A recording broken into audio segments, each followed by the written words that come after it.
সুপ্রিয় শিক্ষার্থীবৃন্দ, আজকে আলোচনা করব এমবেডেড কোশ্চেনস। আর এটা অ্যাডমিশন থেকে শুরু করে বিভিন্ন প্রকার কম্পিটিটিভ এক্সামের জন্য খুব একটা হট টপিকস। সো আসো আজকে শুরু করে দেখো, এমবেডেড কোশ্চেন হচ্ছে যেটা হচ্ছে কি, ধরো তোমার বাক্যের মধ্যে কোশ্চেন আগে থেকেই দেওয়া থাকে। হ্যাঁ, বাক্যের মধ্যে কোশ্চেন কি আগে থেকেই ইন করা থাকে, ঢুকানো থাকে। এখন তোমাকে শুধু বুঝতে হবে যে জিনিসটা কিভাবে সলভ করতে হয়।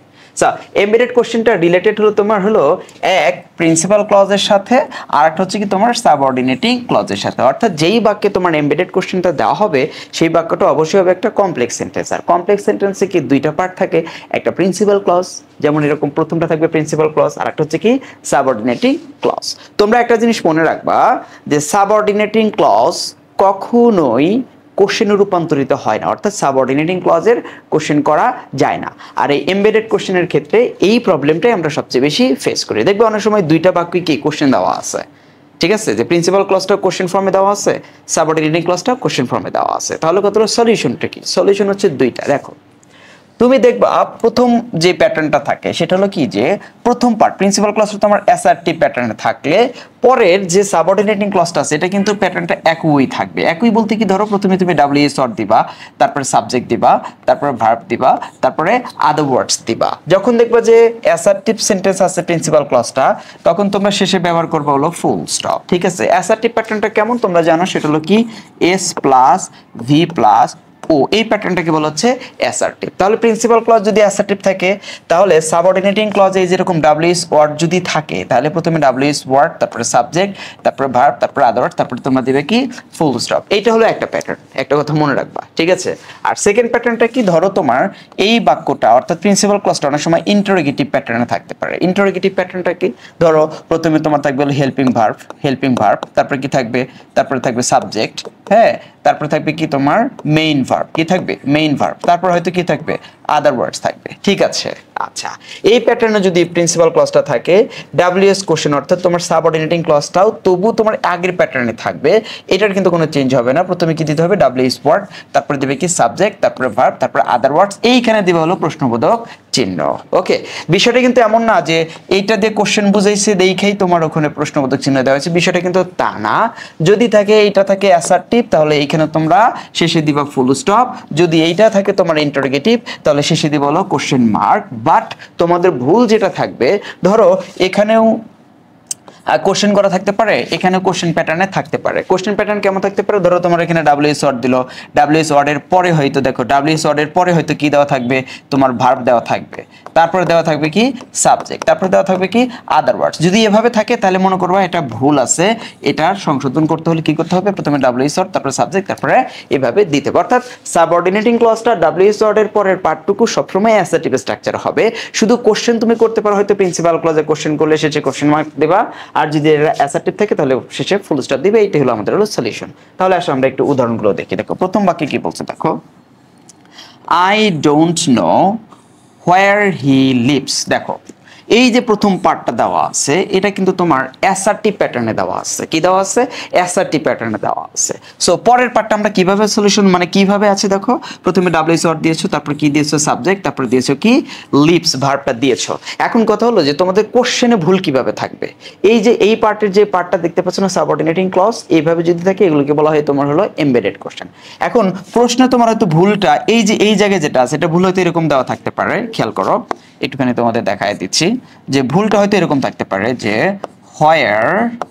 হোয়ার ডাজ হি লিভ, এরকম হয়তো তোমার কোশ্চেন পার্টে দেওয়া থাকতে পারে। অর্থাৎ অনেকেই বলবে যে হ্যাঁ এখানে যেহেতু ডাব্লিউএস ওয়ার্ড আছে তাহলে আমরা এখানে এই প্যাটার্নটা ব্যবহার করি। এটা হলো ভুল দেওয়া থাকবে, বাট যখন তুমি সংশোধন করবে তখন এই প্যাটার্নটা ব্যবহার করবা, এই প্যাটার্নটা ব্যবহার করা যাবে না। আশা করি বুঝতে পেরেছো। পরেরটা দেখো, ডু ইউ নো, তুমি কি জানো হোয়ার হি লিভস। দেখো এইখানে কিন্তু তোমার WS word subject plus verb, এই প্যাটার্নটা ঠিক আছে, বাট এই প্রিন্সিপাল ক্লজটা কিন্তু আমরা করেছি কি একটা কোশ্চেনে করেছি। কি করেছি? একটা কোশ্চেনে করেছি, তাই আমরা শেষে কিন্তু একটা কি ব্যবহার করেছি, কোশ্চেন মার্ক ব্যবহার করেছি। পরেরটা, দ্য ম্যান টোল্ড হার, লোকটা তাকে বলল, ওয়েন হি উড অ্যারাইভ। দেখো ডাব্লিউএস ওয়ার্ড আছে, তারপরের পার্টটা কিন্তু অ্যাসার্টিভ স্ট্রাকচারে দেওয়া আছে। এটা যেহেতু তোমার অ্যাফার্মেটিভ মানে তোমার হচ্ছে যে ওই অ্যাসার্টিভ প্যাটার্ন, তাই আমরা সেখানে ফুল স্টপ দিয়েছি। একই কোশ্চেন কিন্তু এভাবে করা যেতে পারে, ডিড দ্য ম্যান টেল হার, লোকটি কি তাকে বলেছিল হোয়েন হি উড অ্যারাইভ। এই পার্টটাতে তোমরা একটু ফোকাস করবা। এই পার্টটা কিন্তু কখনোই ইন্টারোগেটিভ করা যাবে না, সবসময় ডাব্লিউএস ওয়ার্ডের পরে অ্যাসার্টিভ স্ট্রাকচারটা ইউজ করতে হবে। সো এইটার জন্য খেয়াল করো, এই পার্টের জন্য কিন্তু আমরা কোশ্চেন মার্ক ব্যবহার করিনি। কোশ্চেন মার্ক ব্যবহার করেছি আমরা এই পার্টের জন্য, কারণ প্রিন্সিপাল ক্লজটা কিসে আছে, তোমার কোশ্চেনে দেওয়া আছে, তাই আমরা এখানে কি ব্যবহার করেছি, কোশ্চেন মার্ক দিয়েছে। এখন আসো আমরা এই রিলেটেড, এই ধরনের প্রবলেম রিলেটেড কিছু প্রশ্ন এসেছিল, সেগুলো একটু সলভ করবো। দেখো প্রথম প্রশ্ন হচ্ছে এটা তোমার 14তম বিসিএস এ আসছিল, 14তম বিসিএস এ কোশ্চেনটা আসছিল। কি বলেছে দেখো, can you tell me where, তুমি কি আমাকে বলতে পারো কোথায়।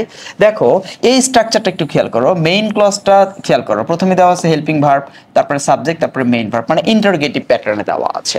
এখন এই হোয়ার এর পরের প্যাটার্নটা কি হবে, এই এমবেডেড কোশ্চেনের ক্ষেত্রে স্ট্রাকচারটা হবে হোয়ার এর পরে তুমি দিবা সাবজেক্ট, তারপরে দিবা হচ্ছে ভার্ব, তারপরে দিবা হচ্ছে আদার ওয়ার্ডস। এখন দেখো তো এই প্যাটার্ন কোনটার সাথে মিলে। দেখো এ নম্বরে কি প্রথমে হেল্পিং ভার্ব দিছে, ডাজ, হবে না।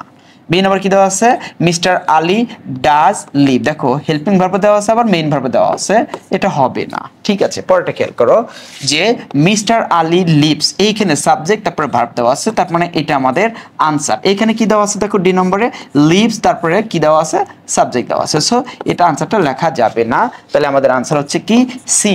এটা ছিল তোমার 14তম বিসিএস এর। নেক্সট কোশ্চেনটা আমরা একটু দেখি, খেয়াল করো এখানে কি বলেছে যে আই ডোন্ট রিমেম্বার। এখানে কিন্তু আবার দেখো ইন্টারোগেটিভ স্ট্রাকচার দেয় নাই, কি দিয়েছে তোমার, দিয়েছে একটা নাবোধক একটা বাক্য, মানে তোমার ওই অ্যাফার্মেটিভ প্যাটার্নে, অ্যাসার্টিভ প্যাটার্ন দিয়েছে আর কি। এবার একটু খেয়াল করো, তাহলে এরপরে আমাকে যেই কোশ্চেনটা দেখো সবগুলোতেই কিন্তু মোটামুটি ভাবে ডাব্লিউএস ওয়ার্ড বা এরকম আছে, কিন্তু ডাব্লিউএস ওয়ার্ড কিন্তু আছে, সবগুলোতেই ডাব্লিউএস ওয়ার্ড আছে। তো এটাকে আমরা এমবেডেড কোশ্চেন প্যাটার্নে সলভ করতে হলে কি করতে হবে, প্রথমে তুমি দিবা ডাব্লিউএইচ ওয়ার্ড, তারপরে দিবা হচ্ছে সাবজেক্ট, তারপরে দিবা হচ্ছে কি ভার্ব, তারপরে দিবা আদার ওয়ার্ডস। যেহেতু এটা প্রশ্ন করা নাই, তাই দেখবা শেষে কি থাকবে, একটা ফুল স্টপ থাকবে। দেখো কোন প্যাটার্ন এটার সাথে মিলে। তাহলে দেখো ডাব্লিউএস ওয়ার্ড দেওয়া আছে, ভার্ব দেওয়া আছে, কিন্তু থাকার কথা সাবজেক্ট, দিছে কি ভার্ব, তার মানে আনসার এটা নেওয়া যাবে না। পরেরটা ডাব্লিউএস ওয়ার্ড নাই, সরাসরি হার নেম ওয়াজ হোয়াট, এটা তো স্ট্রাকচারে মিলবে না, মিলে নাই, হবে না। দেখো ডাব্লিউএস ওয়ার্ড দেওয়া আছে, হার নেম, সাবজেক্ট দেওয়া আছে, ভার্ব দেওয়া আছে, তার মানে আনসার হচ্ছে এইটা। পরেরটা দেখো কি বলছে, হেল্পিং ভার্ব দেওয়া আছে, ডাব্লিউএস ওয়ার্ড দিয়েছে, উল্টা পাল্টা দিয়েছে, সো এটা আনসার আমাদের হবে না। আমাদের আনসার হচ্ছে কি C, what her name was. আসো আরো একটি কোশ্চেন দেখি, এটাও তোমাদের এসেছিল ঢাকা ইউনিভার্সিটি এই ইউনিটে 15-16 ইতে সেশনে চলে এসেছিল। দুইটা কোশ্চেনই একইভাবে এসেছিল। দেখো কি বলছে, I often wonder how, এখানে কিন্তু ডাব্লিউএস ওয়ার্ডটা দিয়েছে। এরপরে স্ট্রাকচারটা দেখো, আমি তোমাদের লিখেই দিচ্ছি, প্রথমে সাবজেক্ট দিবা, তারপরে কি দিবা, ভার্ব দিবা, তারপরে দিবা হচ্ছে আদার ওয়ার্ডস। এবার দেখো কোনটা মিলে। দেখো তো সাবজেক্ট দেওয়া আছে, আর দেওয়া আছে, আর এর পরে ভার্বের বেস ফর্ম দিছে, হবে না। আর দেখো এখানে প্রথমে দিয়েছে হেল্পিং ভার্ব, মানে আর পড়ার দরকার নাই, বাদ। সাবজেক্ট দিয়েছে, আর দিয়েছে, গেটিং অন দিয়েছে, অর্থাৎ ভার্বের পরে আর এর পরে ভার্বের সাথে আইএনজি দিয়েছে, তার মানে আনসার আমরা এটা নিতে পারি বা এটা আনসার নেব। পরেরটা দেখো আর দিয়েছে, মানে প্রথমে হেল্পিং ভার্ব দিয়েছে, হবে না, সো এটাও বাদ। আমাদের আনসার হচ্ছে কি তোমার সি নাম্বার। আশা করি তোমরা এমবেডেড কোশ্চেনের কনসেপ্টটা মোটামুটি ভাবে বুঝতে পেরেছ। দেখা হবে নেক্সট ভিডিওতে। টিল দেন আল্লাহ হাফেজ, বাই বাই।